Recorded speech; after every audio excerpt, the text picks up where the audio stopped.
Subscribe करें any time Padhai मंत्रा YouTube channel को और बेल बटन को भी प्रेस कर दें ताकि हमारे नए अपडेट आपको मिलती रहे। थैंक्स।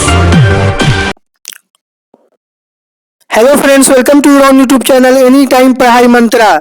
तो कल जो आपका साइंस का एग्जाम होने वाला है मैट्रिक का, उसके लिए हम लोग VVI लॉन्ग प्रोवाइड करा रहे हैं। वीडियो स्टार्ट करने से पहले मैं बता देता हूं, अगर आप हमारे चैनल पे नए हैं तो चैनल को सब्सक्राइब जरूर कर लीजिए, वीडियो को लाइक शेयर जरूर कीजिए। तो 30 क्वेश्चन हम लोग तैयार किए हैं VVI लॉन्ग का। तो सबसे पहले हम लोग फिजिक्स देखेंगे, भौतिकी विज्ञान, उसके बाद रसायन विज्ञान, उसके बाद जीव विज्ञान। तो सबसे पहले हम लोग फिजिक्स से स्टार्ट करते हैं। क्वेश्चन नंबर 1 कह रहा है, सिद्ध करें कि गोलीय दर्पण की फोकस दूरी f उसकी वक्रता त्रिज्या r की आधा होती है। मतलब f इक्वल टू r/2 जो होता है उसको आपको सिद्ध करके बताना है। और इसी में एक और में है, गोलीय दर्पण के लिए r इक्वल टू 2f को भी सिद्ध करके आपको बताना है। क्वेश्चन नंबर 2 कह रहा है, गोलीय दर्पण उत्तल या अवतल के लिए सूत्र 1/v + 1/u = 1/f को स्थापित करें। ये दर्पण फार्मूला है, इसको आपको स्थापित करके बताना है। क्वेश्चन नंबर 3 है, लेंस सूत्र 1/v - 1/u = 1/f को स्थापित करके आपको बताना है। क्वेश्चन नंबर 4 की तरफ बढ़ते हैं फ्रेंड्स। क्वेश्चन नंबर 4 कह रहा है, ओम के नियम को स्पष्ट करें, इसका सत्यापन प्रयोग द्वारा समझाइए। तो ये v = IR जो पढ़े हैं इसी को पूरा आपको डिफाइन करके यहाँ पे बताना है। क्वेश्चन नंबर 5 है, स्वस्थ जल की सहायता से विद्युत जनित्र का सिद्धांत एवं क्रिया प्रणाली की व्याख्या करें। इलेक्ट्रिक जनरेटर के बारे में यहाँ पे आपको बताना है। क्वेश्चन नंबर 6 कह रहा है, विद्युत मोटर क्या है, इसका सिद्धांत और क्रिया को सचित्र वर्णन करें। मतलब चित्र के साथ आपको विद्युत मोटर का पूरा बताना है आपको यहाँ पे। तो क्वेश्चन नंबर 7 की तरफ बढ़ते हैं फ्रेंड्स। क्वेश्चन नंबर 7 कह रहा है, समानांतर क्रम या श्रेणी क्रम में संयोजित विभिन्न प्रतिरोधों के समतुल्य प्रतिरोध के लिए व्यंजक प्राप्त करें। तो हम लोग आपको VVI गैस का जो है क्वेश्चन प्रोवाइड करा रहे हैं। इसका आंसर आप लोग मॉडल पेपर वगैरह खरीदे होंगे, वहां से ले सकते हैं। कल साइंस के लिए हम लोग important VVI long question provide करा रहे हैं।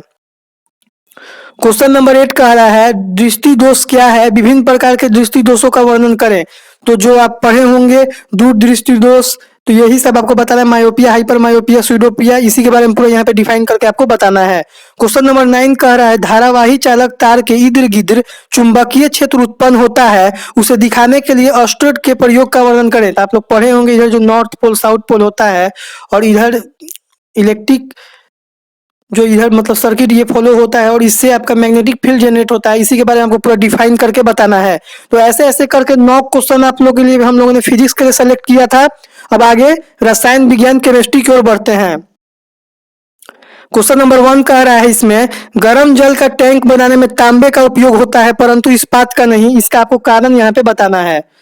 क्वेश्चन नंबर 2 कह रहा है, क्या आप डिटर्जेंट का उपयोग बता सकते हैं कि काई जल कठोर है या नहीं, कारण दे। मतलब आपको यहाँ पे डिटर्जेंट का उपयोग करके बताना है कि काई जल कठोर है या नहीं। इसका कारण के साथ आपको यहाँ पे डिफाइन करना है।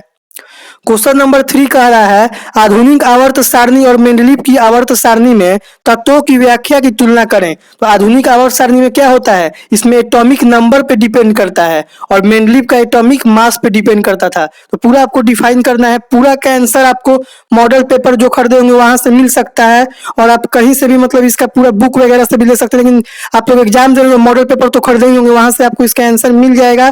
तो आप लोग इंपॉर्टेंट क्वेश्चन को जरूर एग्जाम देने से पहले करके ही जाइएगा। एक भी लॉन्ग क्वेश्चन आपका साइंस में कल नहीं छूटेगा।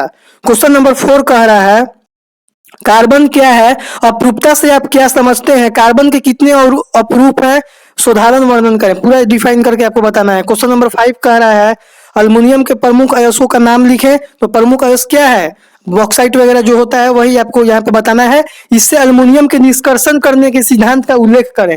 मतलब उसका निष्कर्षण का जो पूरा सिद्धांत होता है वो भी आपको यहाँ पे डिफाइन करके बताना है। क्वेश्चन नंबर 6 है, क्या होता है जब, मतलब क्वेश्चन नंबर 6 में ABCD ऐसे पार्ट है, इसमें आप ये कीजिएगा तो क्या होगा ये आपको बताना है। तो क्वेश्चन नंबर 6 का एक है, जिंक धातु कॉपर सल्फेट के विलयन में डाली जाती है तो क्या होगा। तो जिंक धातु कॉपर सल्फेट के विलयन में डाली जाती है तो क्या होगा ये आपको बताना है। कुछ बी कह रहा है, सिल्वर धातु कॉपर सल्फेट के विलयन में डाली जाती है तो क्या होगा ये आपको बताना है। ऑप्शन सी कह रहा है, पोटेशियम आयोडाइड का विलयन लेड एसिडेट के विलयन में डाला जाता है, तो क्या होगा? ये सब इंपॉर्टेंट क्वेश्चन है, एक एक इंपॉर्टेंट क्वेश्चन को आप लोग एग्जाम में करके जाइएगा, एक भी लॉन्ग आपका नहीं छूटेगा। ऑप्शन डी कह रहा है एल्युमिनियम कार्बाइड पर जल की अभिक्रिया जस्ता से होती है, तो क्या होगा इसके बाद? ऑप्शन डी कह रहा है बेंजीन की अभिक्रिया सांद्र H2SO4 की उपस्थिति में सांद्र HNO3 के साथ कराई जाती है, तो इसके बाद क्या होगा? ये कराए जाने के बाद ये आपको व्याख्या यहाँ पे करके बताना है। क्वेश्चन नंबर 7 कह रहा है इथेनॉल की प्राप्ति किण्वन, ये किण्वन लिखा हुआ है, क्या लिखा है? किण्वन। किण्वन विधि से करें, इथेनॉल के दो उपयोग लिखें, तो किण्वन विधि जो आपका होता है उससे इथेनॉल की जो एक देखिए किण्वन लिखा हुआ है, तो किण्वन विधि से आपको इथेनॉल की प्राप्ति बताना है, इथेनॉल के दो उपयोग भी बताना है। आपने पढ़ा होगा C2H5OH जो इथेनॉल होता है, इसी में से अगर हम लोग एक H2O निकाल देते हैं तो CH3OH बन जाएगा, जो जहरीला दारू होता है, मिथेनॉल इसको हम लोग कहते हैं। ठीक है, आगे बढ़ते हैं फ्रेंड्स। क्वेश्चन नंबर 8 का है निम्नलिखित यौगिकों के संरचना सूत्र लिखिए, तो क्या क्या है? मोनो क्लोरोमीथेन है, एथीन है, बेंजीन है, इथेनॉल है, मीथेन है, मिथाइन है, प्रोपेनॉल है, इथेनॉल अम्ल है, फॉर्मल्डिहाइड है। इसका आपको संरचना लिखना है, संरचना सूत्र लिखना है। जैसे मैं आपको एक बेंजीन का बता देता हूँ, बेंजीन जैसे ऑप्शन सी है तो इसका C6H6 होता है। कैसा संरचना होता है? तो ऐसा इसका संरचना होता है, आप तो पढ़े होंगे। ऐसे ही आगे बढ़ते हैं फ्रेंड्स। क्वेश्चन नंबर 9 कह रहा है प्रयोगशाला में मीथेन बनाने की विधि, बहुत इंपॉर्टेंट क्वेश्चन है, ये क्वेश्चन पूरा एकदम देख के जरूर जाइएगा आप। प्रयोगशाला में मीथेन बनाने की विधि एवं क्लोरीन के साथ इसकी रासायनिक अभिक्रिया को लिखें। क्वेश्चन नंबर 10 कह रहा है इथेनॉल क्या है, इसका सामान्य सूत्र लिखिए, उदाहरण दे, प्रयोगशाला में अल्कोहल कैसे तैयार किया जाता है। क्वेश्चन नंबर 11 कह रहा है निम्न अयस्क का नाम लिखें और इनके सूत्र भी लिखें। इनका अयस्क निष्कर्षण का सिद्धांत भी आपको बताना है, किसका किसका? जस्ता, लोहा, तांबा। तो ऐसे ऐसे करके आपका रसायन विज्ञान भी कंप्लीट हुआ। अब आगे हम लोग बायोलॉजी जीव विज्ञान की तरफ बढ़ते हैं फ्रेंड्स। अब आगे हम लोग बायोलॉजी जीव विज्ञान में बढ़ते हैं फ्रेंड्स। क्वेश्चन नंबर 1 कह रहा है बायोलॉजी में मानव नेफ्रॉन का स्वस्थ चित्र के साथ विभिन्न भागों का वर्णन करके आपको बताना है। क्वेश्चन नंबर 2 क्या कह रहा है जीवधारियों में पोषण की आवश्यकता क्यों होती है, 5 कारण भी इसका आपको लिख के यहाँ पे बताना है। क्वेश्चन नंबर 3 कह रहा है लैंगिक तथा अलैंगिक जनन में 5 अंतर लिखे, तो 5 अंतर आपको इसका लिख के बताना है। क्वेश्चन नंबर 4 कह रहा है मनुष्यों में पाचन क्रिया को पाचन तंत्र के नामांकित चित्र के साथ समझाइए। बहुत इंपॉर्टेंट क्वेश्चन है, एक एक क्वेश्चन इंपॉर्टेंट है, जो आपको फिजिक्स केमिस्ट्री बायोलॉजी का हम लोग क्वेश्चन प्रोवाइड करा रहे हैं। पूरा क्वेश्चन को अगर आप देख के जाते हैं तो इसी से VVI लॉन्ग, इसी से लॉन्ग क्वेश्चन साइंस में कल एग्जाम में आपका बिहार बोर्ड पूछेगा। पूरा एक्सपर्ट टीम हमारी क्वेश्चन को तैयार की है, तो चैनल पे ऐसे ही प्यार जरूर बनाए रखिए और वीडियो को लाइक शेयर जरूर कीजिए। क्वेश्चन नंबर 5 कह रहा है प्रकाश संश्लेषण के लिए पौधों को सूर्य की रोशनी की आवश्यकता होती है, प्रयोग द्वारा समझाइए। तो यहाँ पे आपको बताना है जो प्रकाश संश्लेषण से पौधा अपना खाना बनाता है, वो पूरा प्रोसेस को आपको डिफाइन करके बताना है। क्वेश्चन नंबर 6 कह रहा है न्यूरॉन क्या है, एक तंत्रिका कोशिका का नामांकित चित्र बनाएं। क्वेश्चन नंबर 7 कह रहा है ऑक्सी एवं अनॉक्सी श्वसन में अंतर लिखें एवं अनॉक्सी श्वसन की क्रियाविधि भी आपको यहाँ पे बताना है। क्वेश्चन नंबर 8 कह रहा है जंतुओं में नियंत्रण एवं समन्वयन के लिए तंत्रिका तथा हार्मोन की क्रियाविधि को तुलना करके आपको मतलब यहाँ पे डिफरेंस बिटवीन बताना है। ठीक है, क्वेश्चन नंबर 9 कह रहा है मनुष्य में दोहरे रक्त संरचना की व्याख्या कीजिए तथा इसके महत्व पर प्रकाश डालिए। बहुत इंपॉर्टेंट क्वेश्चन है, एग्जाम में जरूर करके जाइएगा। क्वेश्चन नंबर 10 कह रहा है अत्यधिक व्यायाम के दौरान खिलाड़ी के शरीर में क्रैम्प होना लगता है, क्यों? ये क्वेश्चन देखिए आपका शॉर्ट में भी पूछ सकता है, एज ए लॉन्ग क्वेश्चन भी आपको पूछ सकता है। बहुत इंपॉर्टेंट क्वेश्चन है।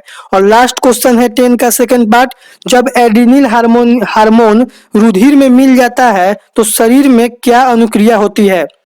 तो ये जो एड्रिनल हार्मोन होता है, कोई हम काम करते हैं, अच्छा काम करते हैं, पॉजिटिव काम करते हैं तो खुशी मिलता है, तो उस समय आपका शरीर से एक एड्रिनल हार्मोन निकलता है। तो इसी के बारे में यहाँ पे पूरा व्याख्या करके आपको बताना है। तो ऐसे करके 1 बाय 1 आपको फिजिक्स केमिस्ट्री और बायोलॉजी, भौतिक विज्ञान, रसायन विज्ञान, जीव विज्ञान का हम लोग इंपॉर्टेंट 30 क्वेश्चन प्रोवाइड करा रहे हैं और इसका पूरा गारंटी देते हैं कि ये 30 क्वेश्चन अगर आप करके जाते हैं तो कल आपका साइंस का पेपर का लॉन्ग क्वेश्चन एक भी नहीं छूटेगा। हाँ, यही लॉन्ग क्वेश्चन में से कुछ आपका शॉर्ट में भी पूछ सकता है, लेकिन लॉन्ग का हम लोग गारंटी लिए, हमारी टीम ने पूरा एनालिसिस करके ये पीडीएफ तैयार किया है वीवीआई लॉन्ग का, कल साइंस एग्जाम के लिए। इंटर में भी हम लोग केमिस्ट्री का वीवीआई लॉन्ग दिए थे और पूरा क्वेश्चन आया था। तो ऐसे ही चैनल पे प्यार बनाए रखिए, वीडियो को लाइक शेयर जरूर कीजिए, जितना हो सके वीडियो को शेयर कर दीजिए, क्योंकि इससे हम चाह रहे हैं कि हर बच्चा बिहार बोर्ड जो दे रहा है मैट्रिक, उसको बेनिफिट मिले। तो चलिए फ्रेंड्स, बाय, टेक केयर।